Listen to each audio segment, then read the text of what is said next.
चलो, then chapter number 5. The name of the chapter is magnetism and matter.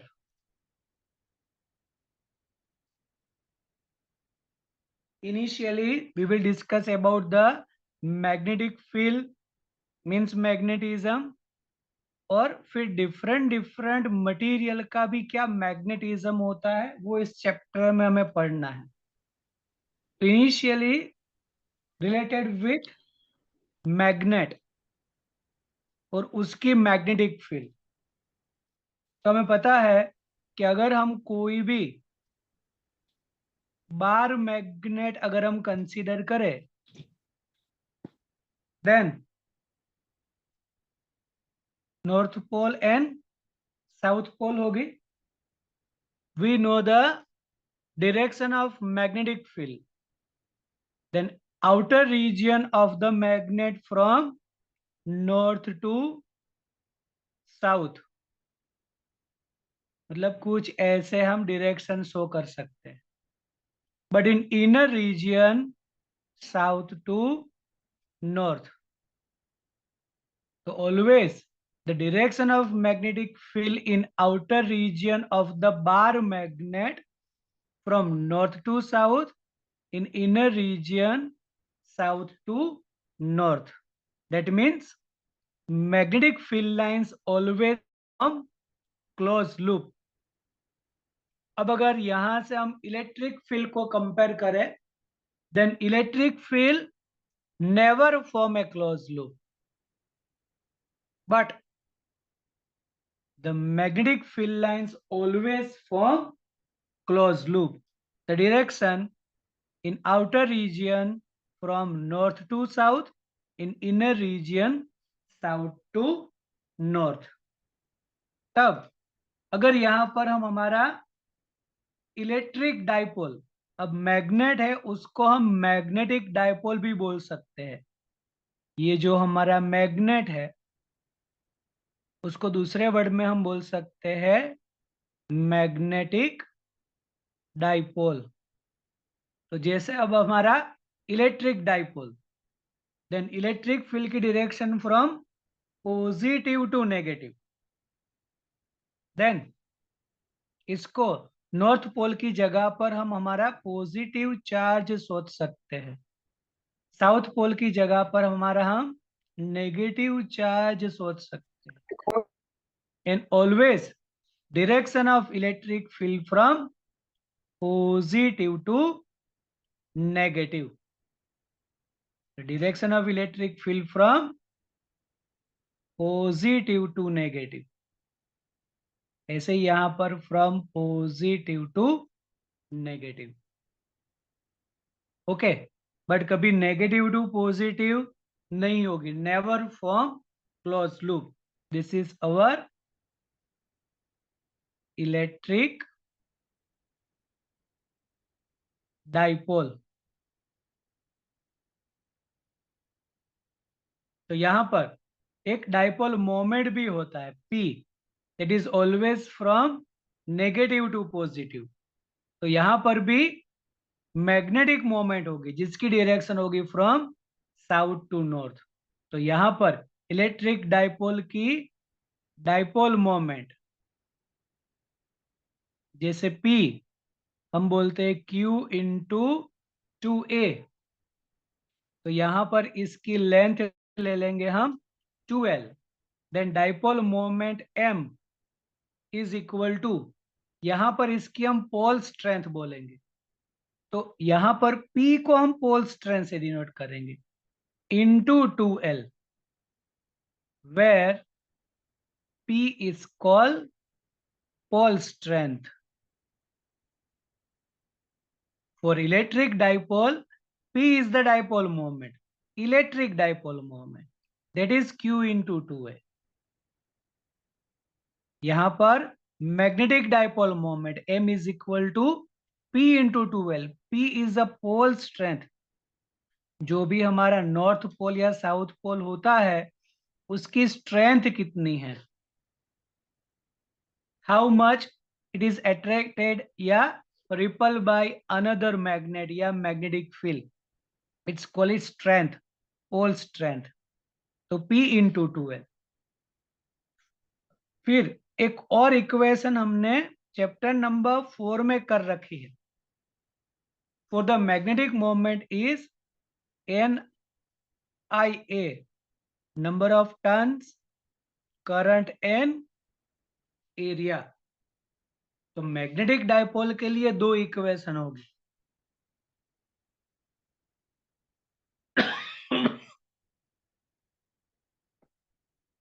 एक होगी P into 12 और दूसरी होगी NIA। जो भी हमें गिवन क्वांटिटी से उस हिसाब से हमें करना होगा। अब ये तो हुई मैग्नेट मतलब बार मैग्नेट की मैग्नेटिक फील्ड। ऐसे ही अब हमें हमारी अर्थ, तो earth is also acts like magnet. हाँ यस अमित, क्या हुआ?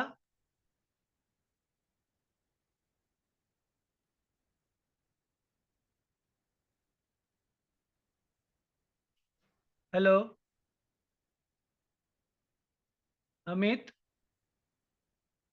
अमित कौशिक, कुछ रेज एंड किया है, कुछ प्रॉब्लम? हेलो। हाँ बोलो बेटा।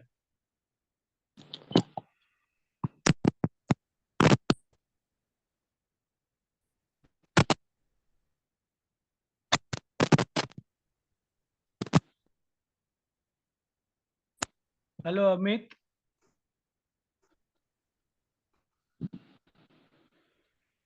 कुछ प्रॉब्लम है? कुछ प्रॉब्लम?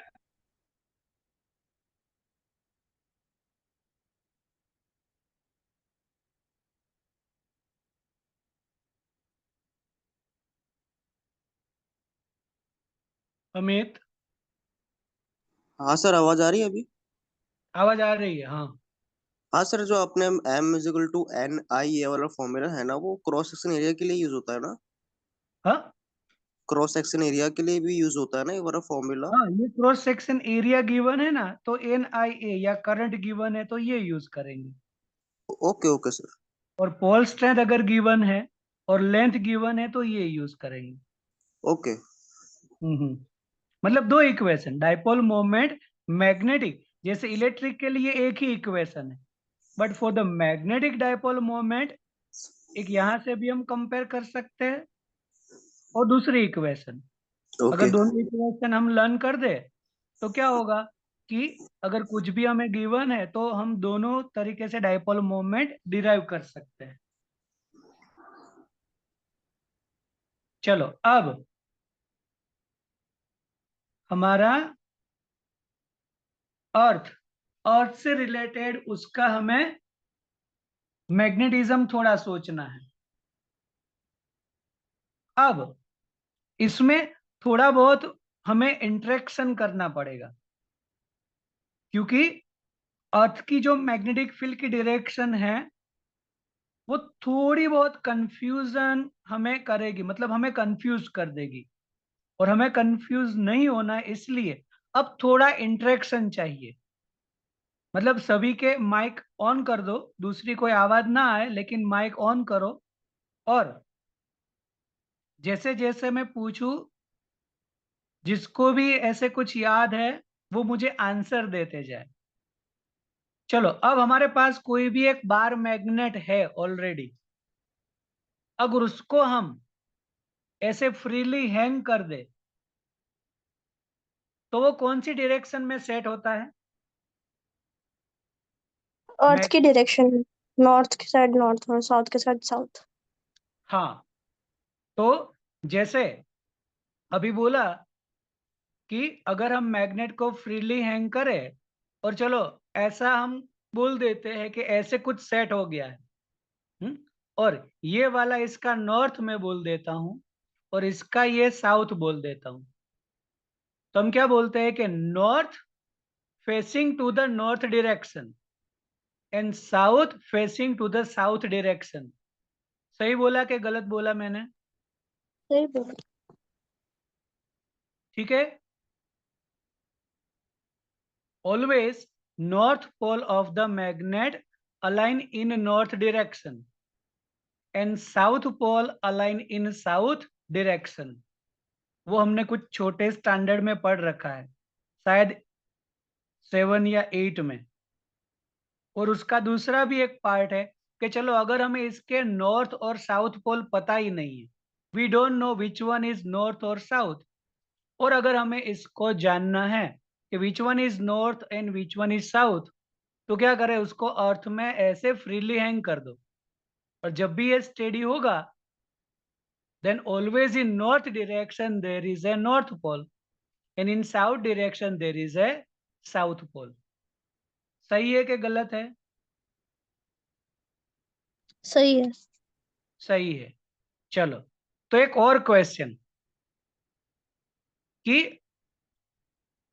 अब अगर north pole facing to the north direction, south pole facing to the south direction, ये सही है, लेकिन अब मैं एक क्वेश्चन पूछूं तुम्हें कि जो नॉर्थ नॉर्थ है या साउथ साउथ है वो रिपल नहीं करने चाहिए? क्योंकि हमें पता है like pole repel each other and unlike attract each other. तो क्यों ऐसे नॉर्थ जो है वो नॉर्थ डायरेक्शन में आया और साउथ साउथ डायरेक्शन में आया? अब ये गलत नहीं है?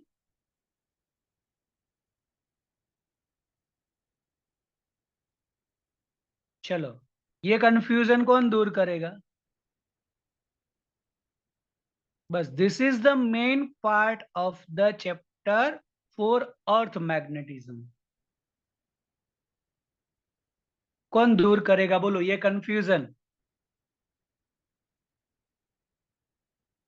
सही है, north pole is in north direction and south pole is in south direction, वो हमने छोटे स्टैंडर्ड में पढ़ रखा है, मे बी 7th या 8 में, और वो सही पढ़ा है, टीचर ने गलत नहीं पढ़ा है, किसी टीचर ने भी।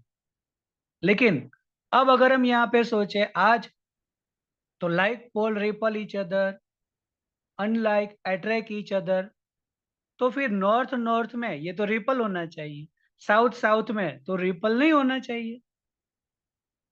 जल्दी से आंसर दो, टाइम जा रहा है वैसे। किसी को है आइडिया? No sir. ओके, तो अब मैं बता देता हूं कि जो हमने बोला कि north is in north direction, तो जो हमारी डायरेक्शन है ना वो तो जियोग्राफिक डायरेक्शन है। जब भी हमें मैग्नेट के बारे में कुछ भी पता नहीं था, तब भी डायरेक्शंस तो सभी थी, नॉर्थ साउथ ईस्ट वेस्ट, सभी डायरेक्शंस थी। This call geographic directions. Okay, ये जो डायरेक्शन है वो कौन सी है? जियोग्राफिक डायरेक्शंस है सब। अब जो भी हम यहाँ पर मैं पहले लिख दूं कि जो डायरेक्शन है हमारी, it's called geographic direction. East west north south call geographic directions. अब जहां पर अगर हम बोल दे कि north direction, it's call geographic north. अगर मैं ऐसा कहीं पर भी बोलूं कि नॉर्थ डायरेक्शन, तो तुम्हें क्या समझ जाना है? इट इज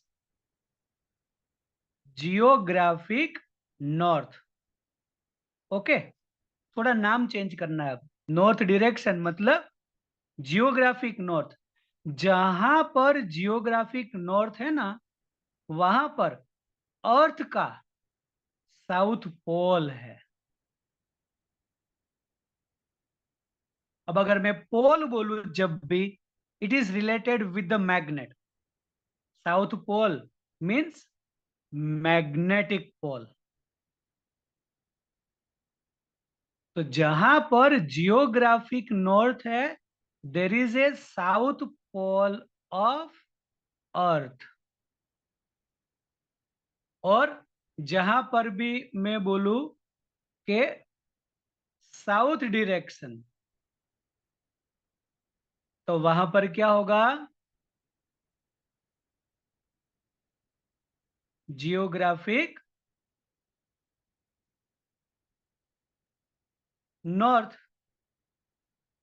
और geographic north nothing but north pole of the magnet. It is also called magnetic पोल।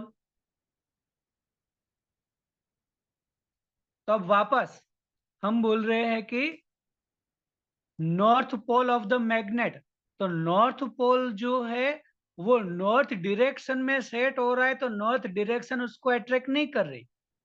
वहां पर जो साउथ पोल है वो इसके नॉर्थ पोल को अट्रैक्ट कर रहा है।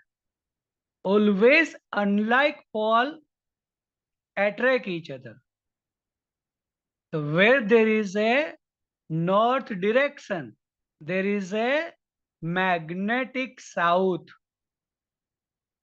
and which is attracted north pole. जहां पर साउथ पोल है वहां पर साउथ डायरेक्शन है, लेकिन साउथ डायरेक्शन में है क्या? North pole of the magnet, north pole of the earth, और वो उसको अट्रैक्ट कर रहा है। अब हुआ क्लियर?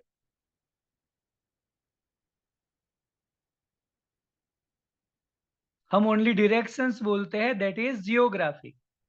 लेकिन जहां पर north direction, there is a magnetic south of the earth.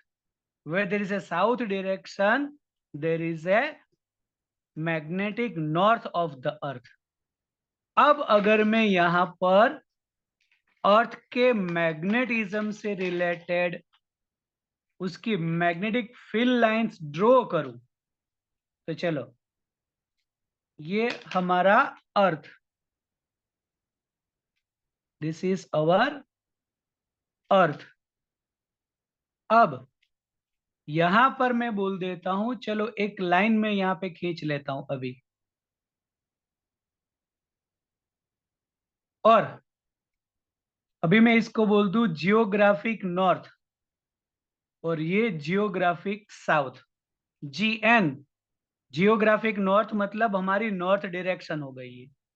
Geographic south मतलब वहां पर हो गई साउथ डायरेक्शन। जहां पर जियोग्राफिक नॉर्थ है वहां पर अर्थ का मैग्नेटिक साउथ है। तो जैसे मैं यहां पर लिख दूं MS, और एक्सपेरिमेंटली पता चला है कि एग्जैक्टली दोनों सेम प्लेस पर नहीं है, थोड़े साइड पे है। तो चलो यहां पर मैंने बोल दिया कि मैग्नेटिक साउथ, और यहां पर हो गया मैग्नेटिक नॉर्थ, थोड़ा क्रॉस में है ऐसे कुछ। We know that direction of magnetic field from north to south, magnetic north to magnetic south. लेकिन सभी लोगों को मैग्नेटिक नॉर्थ के बारे में जानकारी नहीं है। इसीलिए अब ध्यान से सुनना जो मैं बोल रहा हूं कि direction of earth magnetic field is from geographic south to geographic north. Most important line, direction of earth magnetic field from geographic south to geographic north. तो ऐसा मत समझना कि साउथ टू नॉर्थ में ऐसे कैसे आ गई मैग्नेटिक फील्ड। जहां पर जियोग्राफिक साउथ है वहां पर मैग्नेटिक नॉर्थ है, तो मैग्नेट में तो ऑलवेज नॉर्थ टू साउथ ही होगी मैग्नेटिक फील्ड लाइंस, और north pole to south pole ही है। पोल बोलेंगे तो मैग्नेट हो जाएगा, और जियोग्राफिक बोलेंगे तो डायरेक्शन हो जाएगी। ओके, तो अब अगर मैं बोलूं कि direction of magnetic field, direction से रिलेटेड मैं बोल दूं, then geographic south to geographic north. तो ऐसी लाइन जो है वो टेक्स्ट बुक में लिखी हुई है, लेकिन हमें कंफ्यूज नहीं होना है। ऐसा मत बोलो कि मैग्नेट में नॉर्थ टू साउथ होगा और अर्थ में साउथ टू नॉर्थ होता है, ऐसा नहीं। मैग्नेट मैग्नेट है, उसके लिए भी सही है, अर्थ के लिए भी सही है, लेकिन हम डायरेक्शन से सोचते हैं। और इसीलिए from geographic south to geographic north and in inner region magnetic field lines कुछ ऐसी होगी।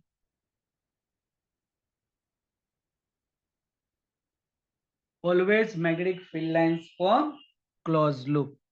बस अब ये इसकी एक मैग्नेटिक फील्ड लाइंस की प्रॉपर्टी हो गई। अगर ऐसा कोई पूछ ले कि properties of magnetic field lines, जैसे हमने इलेक्ट्रिक फील्ड लाइंस की प्रॉपर्टी की थी चैप्टर नंबर 1 में, ऐसे ही properties of magnetic field lines, बाकी सब प्रॉपर्टी सेम है कि अगर यूनिफॉर्म हुआ तो equi distance and parallel, two magnetic field lines never intersect with each other, intensity of magnetic field lines gives the number of field lines passing through the unit cross section area। सब properties same है, बस direction के लिए देखे तो बस ये एक लिखना है कि geographic south to geographic north. Okay, तो बाकी जो प्रॉपर्टीज है दो तीन, वो इलेक्ट्रिक फील्ड से सेम टू सेम है, वो तुम्हें लिख देनी है सेम टू सेम। अगर ऐसा कोई क्वेश्चन पूछे कि राइट द प्रॉपर्टीज या characteristics of magnetic field lines, तो बस ये डायरेक्शन का जो कंफ्यूजिंग वाला पार्ट है वो हमने दूर कर दिया, बाकी सब तो सेम टू सेम ही है। Now we can compare our bar magnet and solenoid. जो सोलेनोइड है और बार मैग्नेट है, दोनों की मैग्नेटिक फील्ड लाइंस सिमिलर ही है। अब सोलेनोइड, तो सोलेनोइड में बोला था कि जो बहुत सारे ऐसे टर्न्स होते हैं उसके अंदर, तब सोलेनोइड में अगर उसका हम क्रॉस सेक्शन को देखें तो हमें आइदर क्लॉकवाइज करंट दिखेगा या एंटी क्लॉकवाइज करंट ऑब्जर्व होगा। चलो ये सोलेनोइड, जैसे हमने इसके ऊपर वायर बाउंड कर दिया, दिस इज अवर सोलेनोइड। तो यहां से इस क्रॉस सेक्शन से यहां से देखेंगे तो करंट की डायरेक्शन सपोज क्लॉकवाइज है, तो यहां से देखूंगा तो इसकी डायरेक्शन एंटी क्लॉकवाइज होगी। तो कई बार क्लॉकवाइज या एंटी क्लॉकवाइज हमें करंट दिखेगा। अगर क्लॉकवाइज है तो उसको मैं कुछ ऐसे ड्रॉ कर सकता हूँ क्लॉकवाइज डायरेक्शन, और दोनों के अगर मैं टेल को कनेक्ट कर दूं तो ये बन जाएगा एस, मतलब साउथ पोल। दैट मीन्स जहां पर भी, जिस साइड पर हमें करंट क्लॉकवाइज दिखे, it's called south pole, because current magnetic field होगा तो उसका मैग्नेटिक पोल होगा। तो सोलेनोइड में जहां पर भी करंट क्लॉकवाइज हमें दिखे, जो एंड पर भी, it's acts like a south pole of the solenoid. Anti clockwise, anti clockwise के लिए मैं ऐसा ड्रॉ कर सकता हूं। अगर दोनों के टेल को मैं कनेक्ट कर दूं तो वो एन बनेगा, मतलब उसको बोलते हैं north pole of the solenoid. तो उसको हम मैग्नेट भी बोल सकते हैं। इसका मतलब जहां पर मैग्नेट है, मैग्नेट का नॉर्थ पोल है, तो वहां पर भी करंट होगा और वो एंटी क्लॉकवाइज ही होगा। जहां पर साउथ पोल है ऑफ द मैग्नेट, वहां पर भी करंट होगा और वो होगा clockwise। By this way we can compare bar magnet and solenoid. चलो मैं अगर अब बार मैग्नेट ड्रॉ कर दूं, तो suppose this is our bar magnet,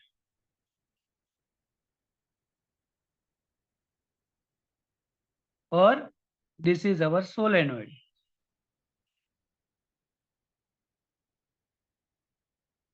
तो सोलेनोइड के अंदर तो बहुत सारे ऐसे टर्न्स होंगे, थोड़े बहुत मैं टर्न्स दिखा दूं। अब अगर यहाँ पर करंट एंटी क्लॉकवाइज है, तो ये नॉर्थ बनेगा, ये साउथ बनेगा। Then magnetic field to south, inside is south to north, outside north to south, inside is south to north. तो बार मैग्नेट के लिए भी सेम टू सेम, उसमें कोई डिफरेंस नहीं।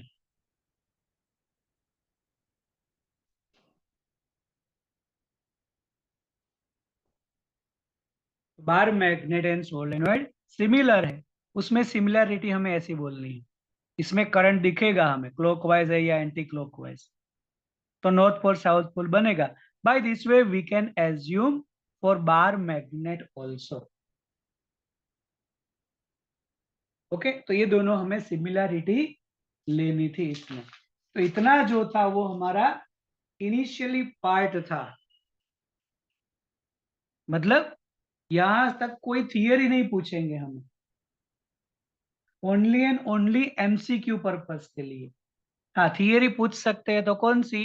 Properties otherwise characteristics of magnetic field lines, वो हमें पूछ सकते हैं। चलो फिर और थोड़ा एमसीक्यू के लिए थोड़ा डिस्कशन कर ले। तो अगर हमारे पास कोई भी एक बार मैग्नेट है, चलो इसका नॉर्थ पोल साउथ पोल, जिसकी लेंथ 2L हम कंसीडर करते हैं, जिसकी डायपोल मोमेंट होगी m is equal to pole strength into length. अब अगर ये बार मैग्नेट को हम तोड़ दे, when we break the bar magnet into two pieces, अभी ऐसा बोल रहे हैं कि इक्वल पीस में इसको डिवाइड कर। अब डिवाइड के लिए दो होंगे, जैसे ये हमारा पेन है, मैं इसको बोलूं कि इसको तुम हाफ में डिवाइड करो, तो ऐसे कोई डिवाइड कर सकते हैं, यहां से तोड़ सकता है। तो ऐसे बोलेंगे परपेंडिकुलरली टू द एक्सिस, क्योंकि इसकी एक्सिस ऐसे रहेगी तो परपेंडिकुलर टू द एक्सिस। या फिर कई लोग इसको ऐसे भी तोड़ देंगे, ऊपर से इसको इक्वल हाफ में डिवाइड करेंगे, मतलब बार मैग्नेट को हम ऐसे भी डिवाइड कर सकते अलोंग विथ इट्स एक्सिस। तो दोनों में चेंज क्या होगा?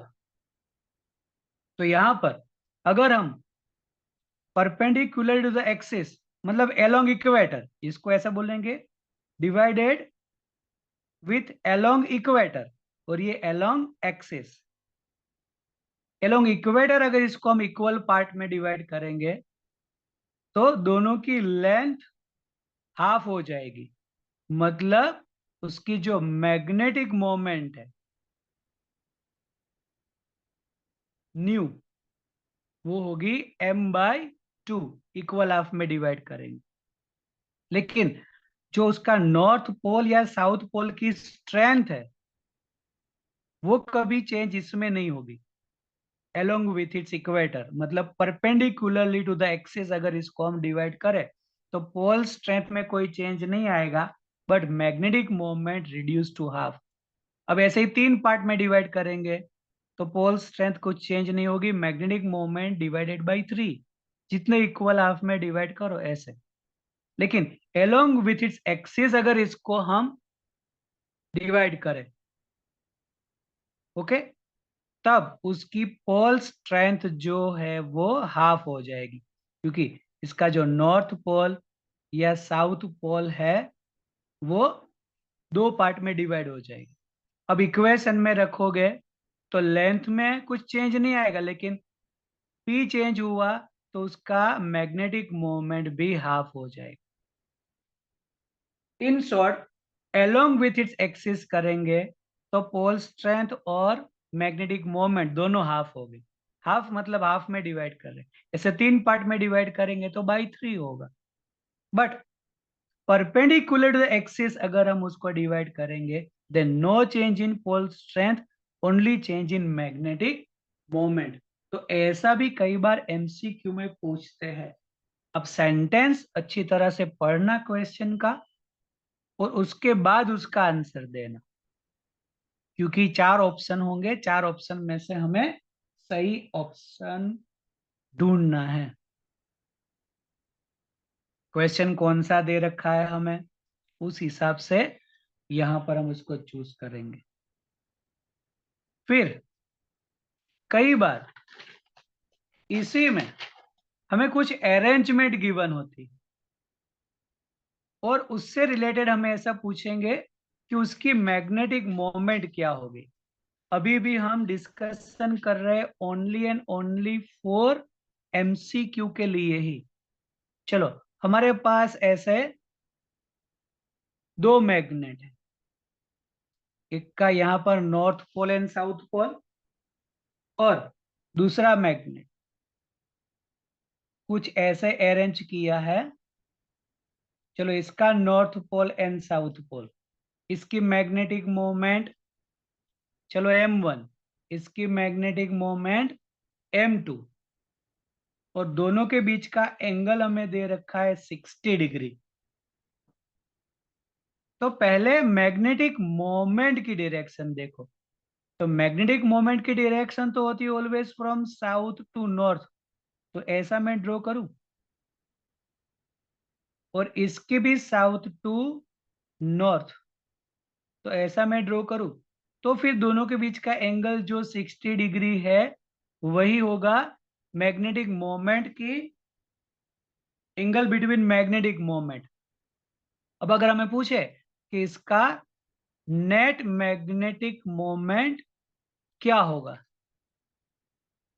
तो हमें पता है net magnetic moment is under root m1 square plus m2 square plus 2 m1 m2 cos theta. चलो, अभी के लिए मैं ऐसा बोल दूं कि दोनों की मैग्नेटिक मोमेंट सेम है, तो net magnetic moment is equal to, ये दोनों तो 2m स्क्वायर हो जाएगा, क्योंकि m square plus m square 2m square plus 2 m1 m2 same है, और cos 60 की वैल्यू क्या होगी, हाफ। तो 2 cancel, it is 3m square, m square को m बाहर निकाल दो, then it is root 3m। It is net magnetic moment of this structure, this type of question. चलो, इसमें मैं थोड़ा चेंज करूं। अब यही डायग्राम हमें ऐसे गिवन,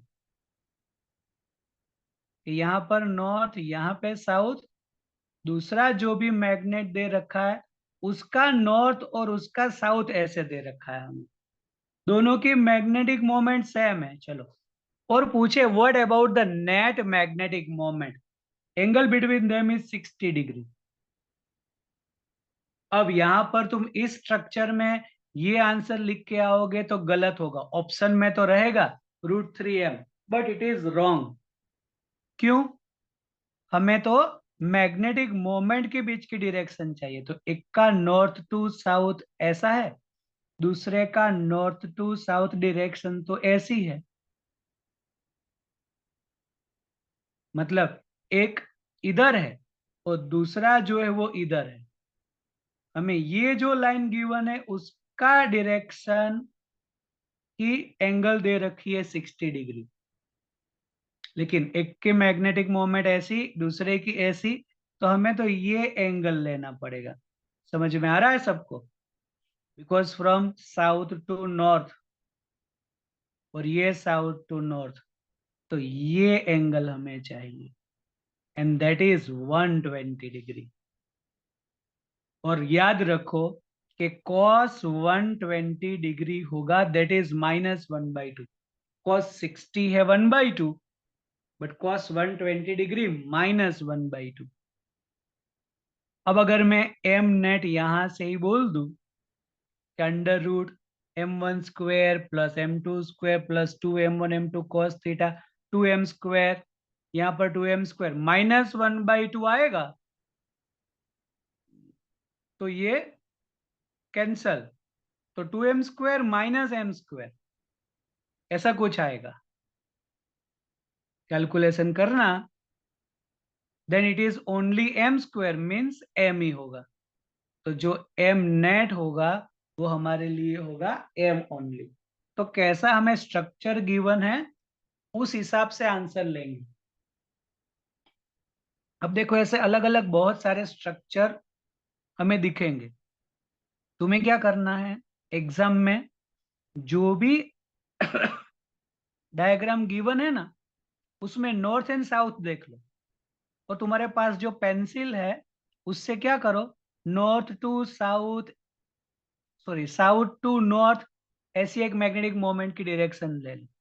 फिर जहां पर भी साउथ टू नॉर्थ दूसरा है वहां पर मैग्नेटिक, दोनों के टेल जहां पर भी टच हो उन दोनों के बीच का एंगल सोचो। यहाँ पर दोनों के टेल यहाँ पर ही टच हो रहे हैं, एक ऐसा है दूसरा ऐसा है, तो सेम डायरेक्शन हो जाएगी।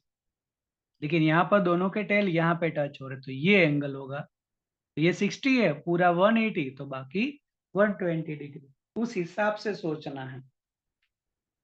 ओके, चलो एक चीज और करते हैं। हाँ, यहां तक कोई प्रॉब्लम है तो पहले बोल दो, चलो किसी को भी ये वाला पार्ट अगर समझ में नहीं आया है तो बोलो।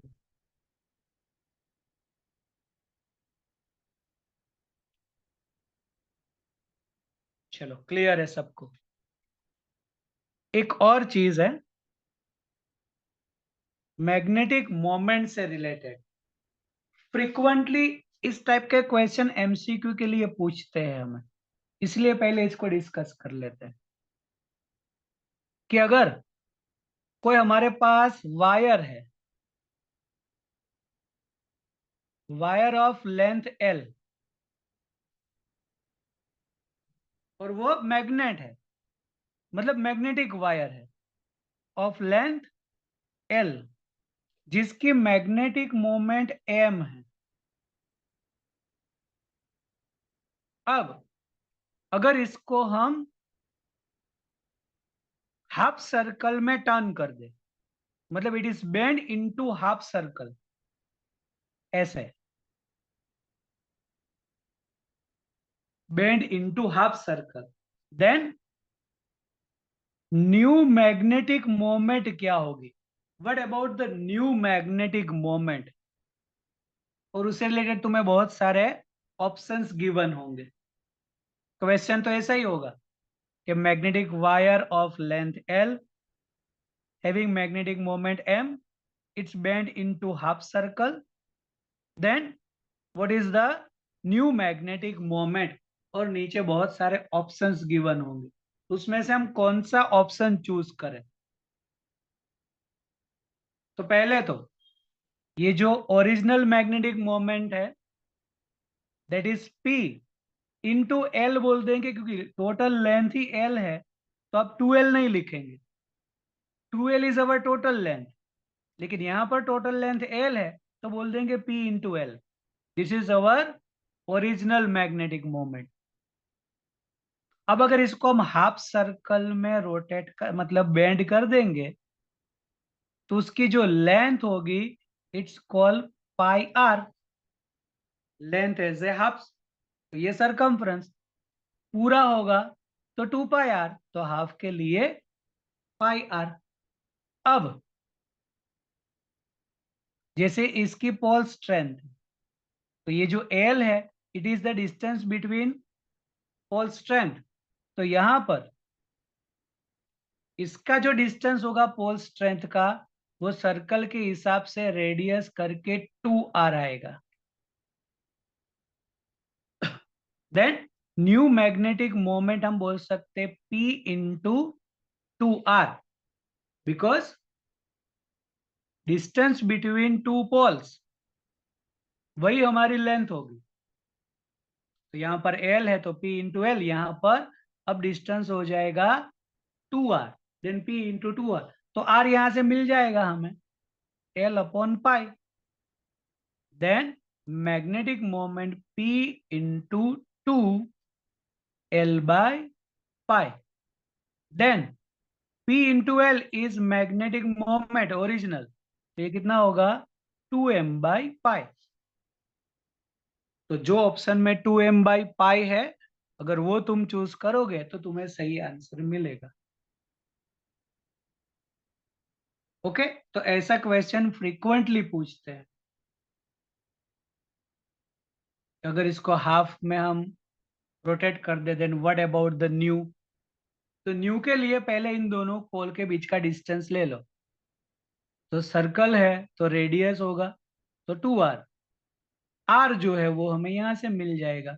सब्स्टिट्यूट करो, ओरिजिनल के साथ कंपेयर करो, that is 2m by pi. Okay, तो ऐसे क्वेश्चंस पूछते हैं। चलो अब हमें इलेक्ट्रिसिटी और मैग्नेटिज्म, उससे रिलेटेड हमें थोड़े बहुत जो क्वेश्चंस है, इक्वेशंस है, उसको कंपेयर करना है। क्योंकि इलेक्ट्रिसिटी मैग्नेटिज्म दोनों सिमिलर है, तो कंपैरिजन बिटवीन इलेक्ट्रिसिटी या इलेक्ट्रोस्टैटिक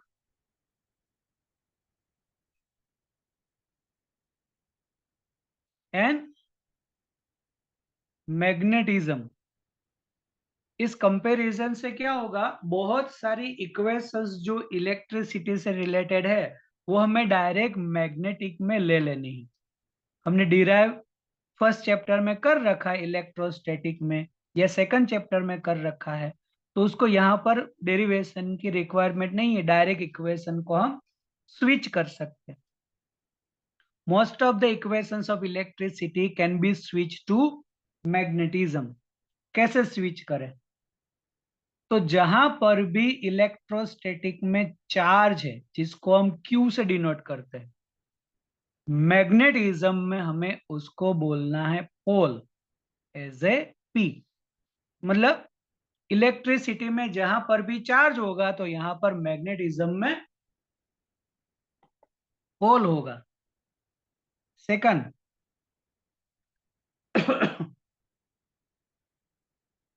जहां पर भी इलेक्ट्रिसिटी में एप्सिलॉन नॉट है,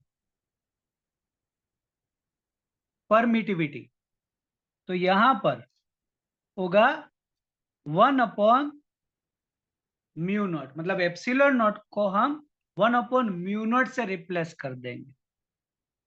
बाय दिस वे, अगर हम ऐसा लिखे कि के इज इक्वल टू होता है 1/4πε0, तो यहां पर उसके लिए अगर 1/ε0 है तो ये हो जाएगा μ0/4π। बाय दिस वे, अगर हम ऐसा बोल दे कि force exerted between two charges is k q1 q2 by r square, that means 1/4πε0 q1 q2 upon r square, that is electric force. तो यहां पर हम बोल देंगे कि magnetic force exerted between two poles. तो अब के को हम कैसे रिप्लेस करेंगे, μ0/4π से, तो यहाँ पे आ जाएगा μ0/4π whole strength P1 P2 upon r square. तो ये इक्वेशन हमें पता है, डायरेक्टली इसको स्विच करते जाओ फॉर मैग्नेटिज्म, इजी हो जाएगा। फिफ्थ, अगर हम इलेक्ट्रिक फील्ड के लिए सोचे तो इलेक्ट्रिक फील्ड इज F/Q, यहां पर इलेक्ट्रिक फोर्स ही होगा। तो अब अगर हम मैग्नेटिक फील्ड से लिए सोचे तो मैग्नेटिक फील्ड का सिंबल तो B हमें पता है, तो ये मैग्नेटिक फोर्स अपॉन पोल आएगा, चार्ज की जगह पर यहाँ पे पोल लिखना है। फिर यहां पर हमने एक डाइपोल मोमेंट की थी, for the electric dipole, dipole moment P is equal to Q into 2L। तो यहां पर मैग्नेटिक मोमेंट की इक्वेशन ले लेनी है P इंटू, सॉरी यहाँ पे 2A लिखते थे, तो यहाँ पे 2L लिखेंगे हम, लेंथ। और एक इक्वेशन यहां पर है मैग्नेटिक मोमेंट की, दैट इज NIA। तो NIA के लिए यहाँ पर कोई इक्वेशन नहीं है फॉर इलेक्ट्रिसिटी, इसको हम कंपेयर कर सकते हैं, मतलब इस इक्वेशन को यहां से हम स्विच कर सकते हैं। ऐसे ही अब बहुत सारी इक्वेशंस है, 1 बाय 1 आगे वाला रेफरेंस लेके हम उसको कंपेयर करते जाएंगे। देन नेक्स्ट वन हमने electric field of the dipole के लिए किया था, अब जो लिख रहे हैं वो हम इलेक्ट्रिक फील्ड ऑफ डाइपोल, इस साइड इलेक्ट्रिक डाइपोल, तो यहां पर हमने मैग्नेटिज्म मैग्नेटिक डाइपोल के लिए, तो पता है हमें on axis electric field is 2 kp upon r cube for large distance, 2 kp by r cube. तो यहां पर अब अगर मैं मैग्नेटिक फील्ड बोलूं ऑफ डाइपोल, 1 मिनट होल्ड कर,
चलो सॉरी फॉर डिस्टर्बेंस।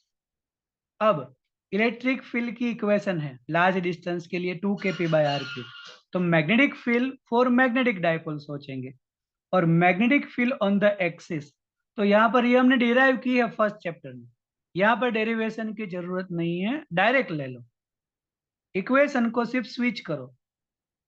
तो यहाँ पर k की जगह पर हम लिखते हैं mu naught upon 4 pi, electric dipole की जगह पर मैग्नेटिक डाइपोल 2 तो है, then 2m upon r cube, direct equation को स्विच कर देनी, इसको लर्न करो ये हो जाएगा, इसको डायरेक्ट लर्न करने की जरूरत नहीं है, just remember electric field on axis, तो ये भी magnetic field on axis 2 kp by r cube, then mu naught upon 4 pi 2m by r cube. ऐसे ही on equator,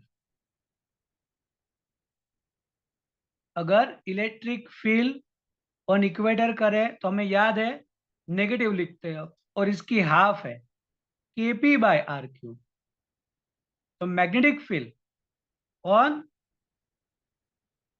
equator, that is B equator is equal to, इसमें भी negative sign होगा, in place of K mu naught upon 4 pi और m bye are. Equations को सिर्फ compare करते जाओ, स्विच करते जाओ और लिखते जाओ।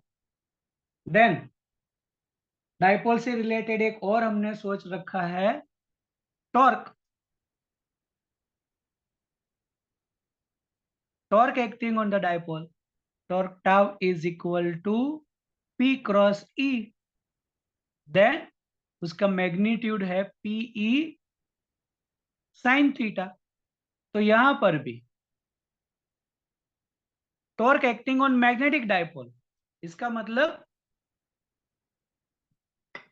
मैग्नेट को या मैग्नेटिक डाइपोल को एक्सटर्नल मैग्नेटिक फील्ड के अंदर रखेंगे तो उसके ऊपर टॉर्क, तो हमने डिराइव कर रखा है चैप्टर नंबर 4 में, M क्रॉस B। तो देखो P रिप्लेस हो गया M से, E रिप्लेस हो गया B से, then its magnitude MB sine theta. Okay, तो ऐसे हम स्विच करते जाएंगे। चलो अब एक और इक्वेशन चैप्टर नंबर 2 में हमने ली थी, about potential energy. Potential energy U is equal to minus P dot E। तो यहां पर बोल देंगे potential energy U is equal to minus M dot B, that is minus PE cos theta. तो यहां पर होगा it is minus MB cos theta. मतलब फर्स्ट एंड सेकंड चैप्टर की जितनी इक्वेशंस है रिलेटेड विथ इलेक्ट्रिक फील्ड और dipole, ये सभी हम मैग्नेट में स्विच कर सकते हैं। अब एक इक्वेशन और ले लेते हैं अबाउट द वर्क डन। ये जो इक्वेशन डिराइव की थी ना, इसका डेरिवेशन है ना, उसके जो डेरिवेशन है चैप्टर नंबर 2 में, उसके एक ऊपर वाली इक्वेशन है कि work done to rotate the dipole. तो उसकी इक्वेशन थी PE cos theta 1 minus cos theta 2। तो ऐसे ही यहां पर इक्वेशन कर देंगे फॉर मैग्नेट के लिए, P की जगह पर M, E की जगह पर B, same equation cos theta 1 minus cos theta 2। चलो यहां तक किसी को है प्रॉब्लम? बोलो। No sir. ये जितनी भी इक्वेशंस है उसको कंपेयर करते जाओ, स्विच करते जाओ, तो सभी इक्वेशंस हम लर्न कर सकते हैं, याद कर सकते हैं। और ये सभी इक्वेशंस याद भी करनी है, कहीं ना कहीं हमें अप्लाई भी करनी है इसको। अब यहां से आगे करें तो एक पॉइंट है हमारा Gauss law for magnetism.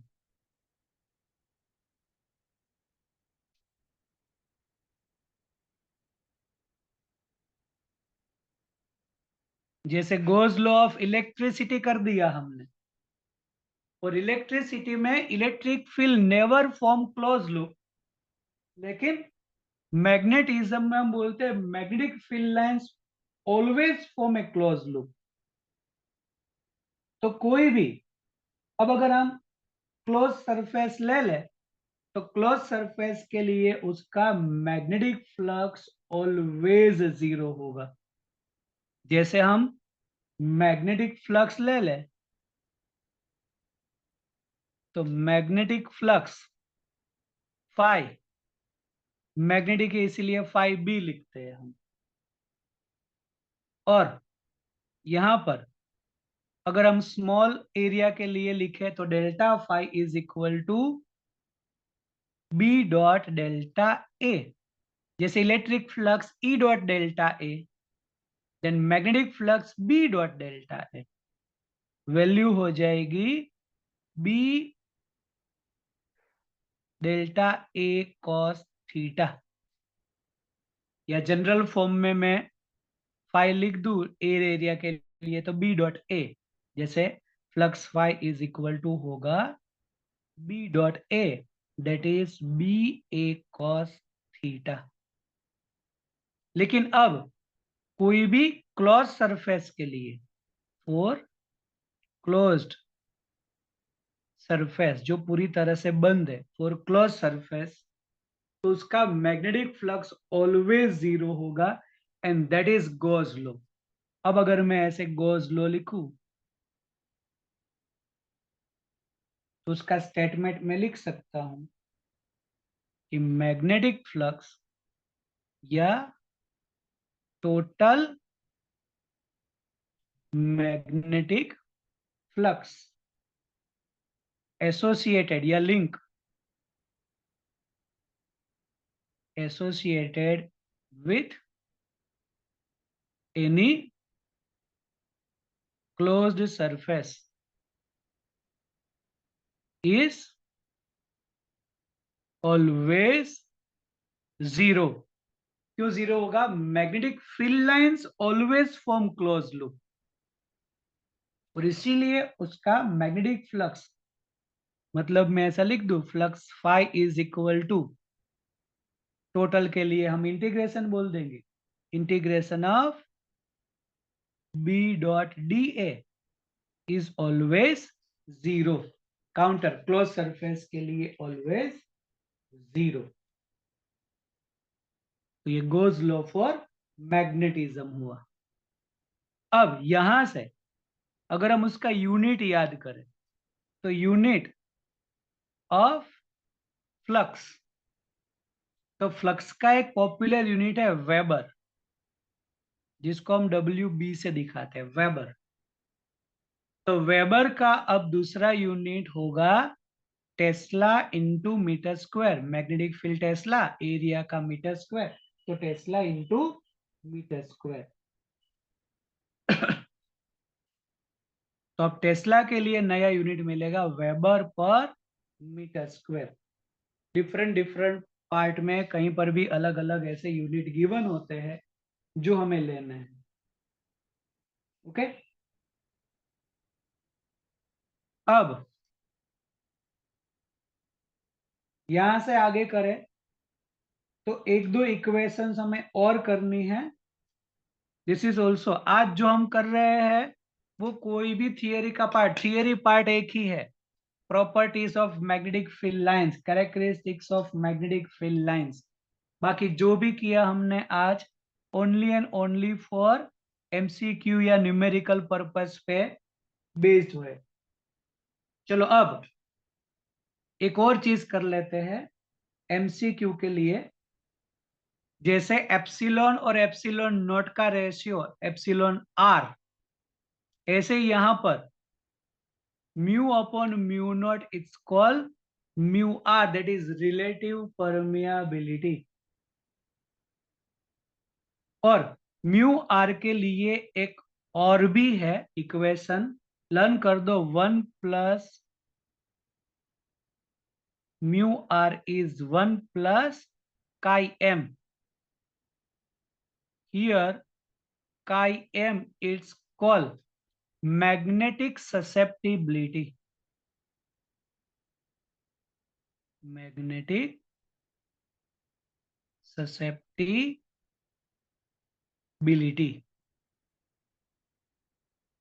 Physics में नाम मैग्नेटिक ससेप्टिबिलिटी, हम रेगुलर पॉइंट ऑफ व्यू पर सोचेंगे तो काई एम इट्स इंडिकेट या उसको समझेंगे रिस्पॉन्स। मतलब कोई भी हमारे पास मैग्नेटिक मटेरियल है, उसको अगर हम मैग्नेटिक फील्ड में रखें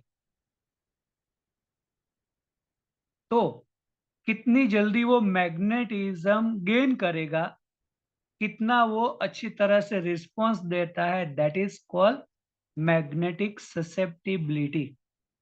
जैसे तुम लोगों के लिए मैं बोल दूं कि अगर ऐसे क्लास में बहुत सारे बच्चे, 20-30 लोगों की क्लास है, चलो, और टीचर कोई भी क्लास ले रहा है, हाँ, तो उसमें कई सारे बच्चे ऐसे होते हैं जो एक ही बार में समझ जाते हैं, जिसको फास्ट लर्नर बोलते हैं। तो फास्ट लर्नर की ससेप्टिबिलिटी हाई है, ऐसा बोलते हैं हम, मैक्सिमम है, क्योंकि वो रिस्पॉन्स अच्छा देंगे। कई सारे मीडियम होते हैं जो समझ में तो आएगा, लेकिन घर जाके लर्न करेंगे तो अच्छी तरह से उसको समझ में आ जाएगा और लर्न हो जाएगा। तो उसकी ससेप्टिबिलिटी थोड़ी कम है, ऐसा बोलेंगे, रिस्पॉन्स कम है। और बहुत सारे बच्चे ऐसे भी होते हैं कि जिसको कितना भी बोले कुछ भी समझ में नहीं आएगा। हाँ, तो उसकी ससेप्टिबिलिटी बहुत ही कम है, वेरी लो, रिस्पॉन्स बहुत कम मिलेगा। तो susceptibility means nothing but one type of response. तो ये एक इक्वेशन याद करो, ये एक इक्वेशन फॉर एमसीक्यू पर्पस के लिए। और यहां से एक क्वेश्चन बोर्ड एग्जाम में होगा, 110% होगा। ओके, अगर तुम्हें मैग्नेटिक ससेप्टिबिलिटी गिवन है और बोलेंगे what about the mu r, तो मिल जाएगा। म्यू आर गिवन है, बोलेंगे ससेप्टिबिलिटी कितनी है, तो उसको -1 कर देना। अब मैग्नेटिक ससेप्टिबिलिटी याद रखो, unitless, it is unitless, susceptibility is unitless. चलो, वो डिपेंड किसके ऊपर करेगा? ससेप्टिबिलिटी डिपेंड्स ऑन, तो बोल सकते हैं material and temperature. Susceptibility depends on material and temperature. Different different material की ससेप्टिबिलिटी डिफरेंट है, at different temperature also will be different. Okay, तो ये जो चीज है वो तुम्हें दिमाग में रखनी है। यहां से बहुत सारे एमसीक्यूज पूछे जाते हैं जो हमें करने हैं। चलो, अब एक थियरी पार्ट कर देते हैं। यहां से अब हमें देखो, मैग्नेटिज्म वाला पार्ट जो था वो खत्म हुआ। अब जो मैटर, मतलब डिफरेंट डिफरेंट मटेरियल की मैग्नेटिज्म जो सोचनी है, तब उसमें हमें सोचने हैं यहाँ पर different material as a paramagnetism, मतलब paramagnetic material, diamagnetic material and ferromagnetic material. कुछ केमिस्ट्री में भी पढ़ा होगा, पैरा डाया फेरो, ये पैरामैग्नेटिज्म या paramagnetic material, diamagnetism diamagnetic material, ferromagnetism ferromagnetic material. Chemistry में पैरा डाया फेरो फेरी भी है, but in physics only paramagnetic, diamagnetic and ferromagnetic. तो सबसे पहले करते हैं हम पैरामैग्नेटिक सब्सटेंस।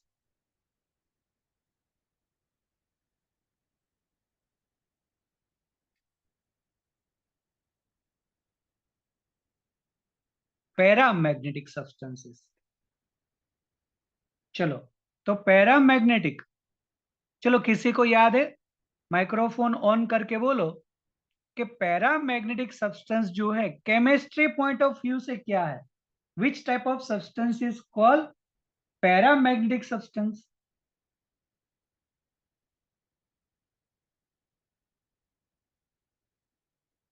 किसी को याद है तो बोलो जल्दी से। Which material are known as paramagnetic material as chemistry point of view? क्योंकि केमिस्ट्री पॉइंट ऑफ व्यू से हम फिजिक्स पॉइंट ऑफ व्यू में आ जाएंगे। किसी को याद है तो बोलो जल्दी से। जिसमें इलेक्ट्रॉन्स, फ्री इलेक्ट्रॉन्स होते हैं। फ्री तो होते ही है, फ्री तो सभी में होंगे, लेकिन उसका एक पर्टिकुलर वर्ड है। सर उसमें अनपेयर इलेक्ट्रॉन्स हो गए। कैसे? Unpaired. Yes, unpaired. Unpair electrons. Yes, very good. कि पैरामैग्नेटिक अगर केमिस्ट्री पॉइंट ऑफ व्यू से बोलेंगे तो अनपेड। अनपेड मतलब सिंगल होगा। अब सिंगल है तो कोई भी डायरेक्शन में वो रोटेट करेगा, मतलब उसके रिलेटेड हमें एक करंट भी मिलेगा और करंट से हमें मैग्नेटिक मोमेंट मिलेगी NIA या IA। तो अब यहां पर मैं फर्स्ट पॉइंट बोल दूं कि पैरामैग्नेटिक सब्सटेंस मतलब ऐसे substances which possess permanent magnetic moment। क्या बोल देंगे कि पैरामैग्नेटिक सब्सटेंसेस, तो फर्स्ट पॉइंट लिख सकते हैं कि पैरामैग्नेटिक सब्सटेंसेस मींस उसके जो एटम्स है, atoms possess permanent magnetic moment। तो परमानेंट मैग्नेटिक मोमेंट आया क्यों? तो केमिस्ट्री से बोल देंगे अनपेड इलेक्ट्रॉन। अनपेड है मतलब एक ही है, एक है तो उसमें एक ही डायरेक्शन में इलेक्ट्रॉन घूमेगा तो उसके ऑपोजिट में हमें करंट मिलेगा और करंट से उसकी मैग्नेटिक मोमेंट आ जाएगी। That's why it's possess permanent magnetic moment. अब अगर परमानेंट मैग्नेटिक मोमेंट है तो वो मटेरियल तो मैग्नेट की तरह एक्ट करना चाहिए, because all atoms possess permanent magnetic moment, then it should be act like magnet. लेकिन पैरामैग्नेटिक सब्सटेंसेस जो है वो यूजुअली पैरामैग्नेटिक ही रहते हैं, वो डायरेक्टली मैग्नेट नहीं बनते। तो क्यों नहीं बनते? तो बोल देंगे all atoms are randomly distributed. Pen खत्म हो गई, 2 मिनट। हाँ बेटा, ऑल एटम्स, उसका जो भी ऐसे अरेंजमेंट है वो कैसा है? Random. All atoms are randomly distributed। मतलब अगर उसका डायग्राम में ड्रॉ करूं तो कुछ ऐसा, ये हमारा सब्सटेंस है और ये कोई मैग्नेट, सॉरी एटम, उसमें कोई करंट की डायरेक्शन, तो हमें मैग्नेटिक मोमेंट इसका एक एटम का इस डायरेक्शन में मिल रहा है। तो दूसरा जो होगा वो कुछ ऐसा अरेंजमेंट होगा, तो इस डायरेक्शन में होगा। थर्ड जो है वो कुछ ऐसा अरेंजमेंट होगा, यहाँ पे होगा तो मैग्नेटिक मोमेंट ऐसी। यहाँ पर है करंट कुछ इस डायरेक्शन में है तो मैग्नेटिक मोमेंट कुछ ऐसी। तो सभी का नेट मैग्नेटिक मोमेंट क्या हो जाएगा? So net magnetic moment will be 0। तो यूजुअली पैरामैग्नेट ही रहेगा, मैग्नेट ऐसे नहीं बनता, because all are randomly distributed, the net magnetic moment 0। चलो अब अगर ऐसे पैरामैग्नेटिक को अगर हम एक्सटर्नल मैग्नेटिक फील्ड के अंदर रखें तो क्या होगा? व्हेन सब्सटेंस मतलब paramagnetic, when substance place in external magnetic field. चलो एक्सटर्नल यूनिफॉर्म बोलो अभी, एक्सटर्नल यूनिफॉर्म मैग्नेटिक फील्ड। तो क्या होगा? चलो ये कोई भी एक एक्सटर्नल मैग्नेटिक फील्ड और उसमें मैंने रख दिया हमारा पैरामैग्नेटिक सब्सटेंस। तो पहले तो क्या होगा कि उसके जो एटम्स है वो मैग्नेटिक फील्ड की डायरेक्शन में अलाइन होते हैं। When ever substance place in uniform magnetic field, ऐसा बोल सकते हैं atoms align in the external field, सभी जो है वो इस डायरेक्शन में, मतलब इसकी सभी की मैग्नेटिक मोमेंट इस डायरेक्शन में आ जाएगी। अब इस डायरेक्शन में अगर मैग्नेटिक मोमेंट आएगी सबकी, तो इनसाइड हम बोलते हैं north, sorry south and north, तो ये वाला नॉर्थ पोल बनेगा और ये वाला साउथ पोल बनेगा। Then magnetic field from north to south, inside south to north, north to south, inside south to north. तो इसके इनर रीजन में सोचेंगे तो एक्सटर्नल और इंटरनल दोनों फील्ड सेम डायरेक्शन में, but in outer region external और जो इंटरनल है वो दोनों ऑपोजिट में। इसलिए इनर रीजन में मैग्नेटिक फील्ड इंक्रीज होगी, आउटर रीजन में डिक्रीज होगी। तो इसी का दूसरा पॉइंट हम बोल सकते हैं, inner region of substance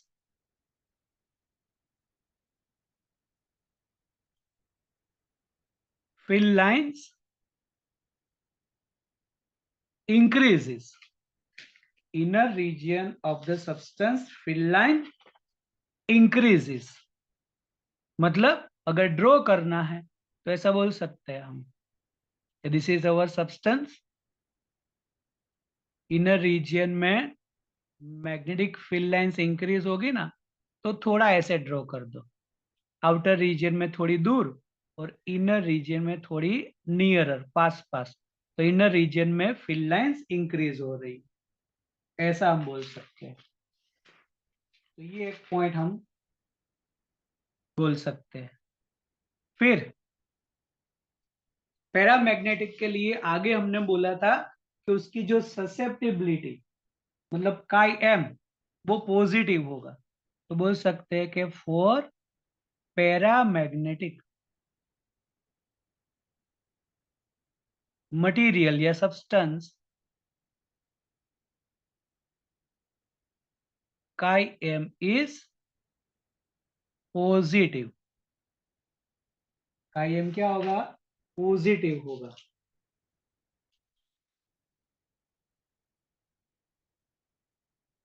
chi m is positive and small, value थोड़ी स्मॉल रहेगी, पॉजिटिव एंड स्मॉल।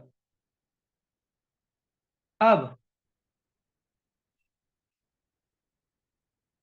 इसी को अगर हम नॉन यूनिफॉर्म फील्ड के अंदर रखें, placed in non uniform magnetic field, तो नॉन यूनिफॉर्म के लिए मैं कुछ ऐसा ड्रॉ कर रहा हूं, ये कोई हमारी नॉन यूनिफॉर्म, जहां पर डिस्टेंस कम है वहां पर फील्ड स्ट्रॉन्ग और यहां पर वीक, और ऐसा कोई मैं मैग्नेट रख दूं यहाँ, सॉरी मटेरियल रख दिया पैरामैग्नेटिक, तो यहाँ इसका नॉर्थ बनता है और यहाँ इसका साउथ बनता है, वो तो हमें मालूम है। मैग्नेटिक फील्ड लाइंस एक्सटर्नल इस डायरेक्शन में, यहाँ पर इसकी नॉर्थ होगा और यहाँ पर इसका साउथ होगा। ओके, तो यहाँ पर क्या होगा, ये नॉर्थ इसको अट्रैक्ट करेगा, ये नॉर्थ इसको अट्रैक्ट करेगा, लेकिन ये साउथ पोल वीक फील्ड में है और ये इसका नॉर्थ पोल स्ट्रॉन्ग में है, तो वो कौन सी साइड मूव होगा, towards strong. whenever placed in non-uniform field material या paramagnetic material attracted towards weak to strong field, ये अच्छी तरह से याद करना है। Always paramagnetic material in non uniform attracted towards weak to strong field, कैसे मूव करेगा, कैसे जाएगा, from weak field to strong field, अच्छी तरह से समझ लेना। फिर अब उसके एग्जाम्पल्स, पैरामैग्नेटिक मटेरियल मतलब कौन कौन से मटेरियल को हम पैरामैग्नेटिक मटेरियल बोलते हैं, उसके एग्जाम्पल्स। तो याद रखो, एग्जाम्पल एज ए एल्यूमिनियम, फिर सोडियम, कैल्शियम, ऑक्सीजन, लेकिन ऑक्सीजन एट एसटीपी बोल देंगे, कॉपर क्लोराइड, ये सभी एग्जाम्पल्स ऑफ पैरामैग्नेटिक मटेरियल। तो ये याद करना है, मतलब ये जो पूरी थियरी है फॉर द पैरामैग्नेटिक मटेरियल, इतने पॉइंट्स 2 या 3 मार्क्स में पूछे, मोस्ट प्रोबेबली 3 मार्क्स में ही होता है। 3 मार्क्स में ये पूरा तुम्हें लिखना है विथ डायग्राम्स।